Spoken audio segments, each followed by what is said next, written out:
అందరికీ నమస్కారం. నిన్న అచ్చెన్నాయుడు గారు వారి సభలో చాలా గొప్పగా కూటమి ప్రభుత్వం యొక్క వైఫల్యాన్ని, కూటమి ప్రభుత్వం యొక్క అసమర్థతని చాలా గొప్పగా చెప్పాడు. అది వాస్తవం అన్నటువంటి విషయం ఈ రోజున ఆంధ్ర రాష్ట్ర ప్రజలందరూ కూడా గమనిస్తూ ఉన్నారు. నిజంగా కూటమి ప్రభుత్వానికి సంబంధించినటువంటి పెద్దలందరూ కూడా చెంచాలో నీళ్లు పోసుకుని అందులో దూకేయాలి. ఎందుకంటే మరి గౌరవ ముఖ్యమంత్రి వర్యులు చంద్రబాబు నాయుడు గారు ఎలక్షన్స్లో మరి ఎంత గొప్పగా ఉద్ఘాటించారంటే, ఆడబిడ్డ నిధి జగన్మోహన్ రెడ్డి గారు ఇచ్చేటటువంటి పథకాల కన్నా కూడా మెరుగైనటువంటి విధంగా 18 సంవత్సరాలు దాటి 60 సంవత్సరాల లోపు ఉన్నటువంటి ఈ రాష్ట్రంలో ఉన్న మహిళలందరికీ కూడా ఇచ్చేయటం జరుగుతుంది అని చెప్పారు. కానీ P4కి అని ఒక డిజైన్ చేస్తాం, దాని ద్వారా ఆంధ్ర రాష్ట్ర మహిళలకి భిక్షం వేస్తామని మీరు చెప్పలా. ఆంధ్ర రాష్ట్ర మహిళలు భిక్షగత్తెలు కాదు, అది గుర్తుపెట్టుకోండి.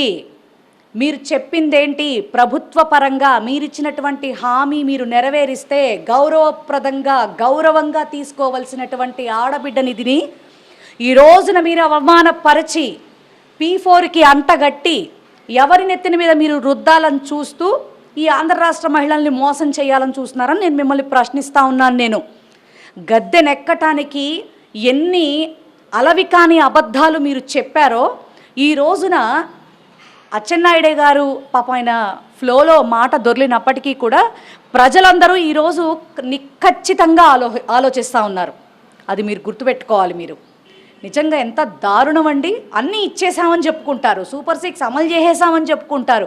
అసలు ఎలా చెప్తారండి మీరు? ఈ రోజున నిరుద్యోగ భృతి కింద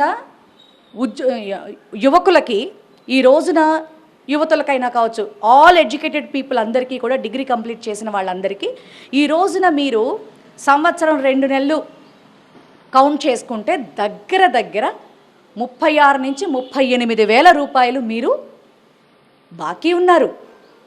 వాటి గురించి లేదు. అది స్కిల్ డెవలప్మెంట్కి ట్రాన్స్ఫర్ చేస్తామని చెప్పారు. 3 గ్యాస్ బండ్లని 1 గ్యాస్ బండే ఇచ్చారు. 15,000 ఇస్తానని చెప్పని 13,000 ఇచ్చారు. అందులో ఒక్కొక్కళ్ళకి పడుతున్నాయి, ఒక్కొక్కళ్ళకి పడట్లేదు. ఇప్పుడు చూస్తేనేమో ఆడబిడ్డ నిధిని ఇస్తే ఆంధ్ర రాష్ట్రాన్నే అమ్మేయాల్సి వస్తుంది అని అసలు ఇంత నిసిగ్గుగా ఎలా మాట్లాడుతున్నారు? అసలు ఆంధ్ర రాష్ట్ర ప్రజలు మీ కంటికి ఎలా కనపడుతున్నారు? అసలు P4 అనే కాన్సెప్టే మీరు తప్పించుకునే విధానంగా ఏదో పొమ్మలు లేక పోరు పెట్టారన్నట్టు మీరు తప్పించుకునేటటువంటి ప్రాసెస్లో ఈ P4ని మీరు ప్రజల్లోకి తీసుకొస్తే నమ్మడానికి ఎవడు సిద్ధంగా ఉన్నాడు?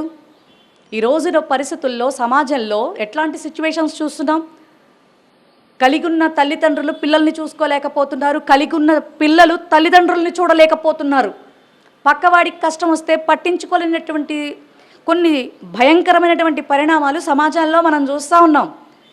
అలాంటిది అంతెందుకు చంద్రబాబు నాయుడు గారు ఈ రోజుకి నందమూరి తారక రామారావు గారి పేరు చెప్పుకుంటారు, కానీ మీరు ఖర్జూర్ నాయుడు గారి పేరు ఎప్పుడైనా చెప్పుకున్నారా?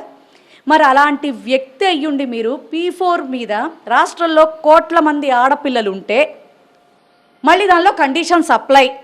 మా జగన్మోహన్ రెడ్డి గారే నయం కదండి, 300 కంటే ఎక్కువ ఉంటే ఇవ్వనన్నాడు. మరి మీరు మరీ దారుణంగా 200 యూనిట్లకి ఎక్కువ ఉంటే అన్నీ కట్టని చెప్తున్నారు. మీరు ఇంత దారుణమైనటువంటి స్టేట్మెంట్లు ఇస్తూ మీ కూటమి ప్రభుత్వం యొక్క అసమర్థత, మీ కూటమి ప్రభుత్వం యొక్క దిగజారుడుతనం, మీ కూటమి ప్రభుత్వం యొక్క వెన్నుపోటుతనం ఆంధ్ర రాష్ట్ర ప్రజలు చూస్తూనే ఉన్నారు.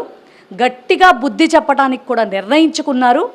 వీటన్నిటికీ మూల్యం స్వీకరించడానికి 2029 వరకు మేము ఆగుతున్నాం, ప్రజలు ఆగుతారు. ఖచ్చితంగా మీకు 29లో చాలా గొప్పగా మీకు బుద్ధి చెప్తారు.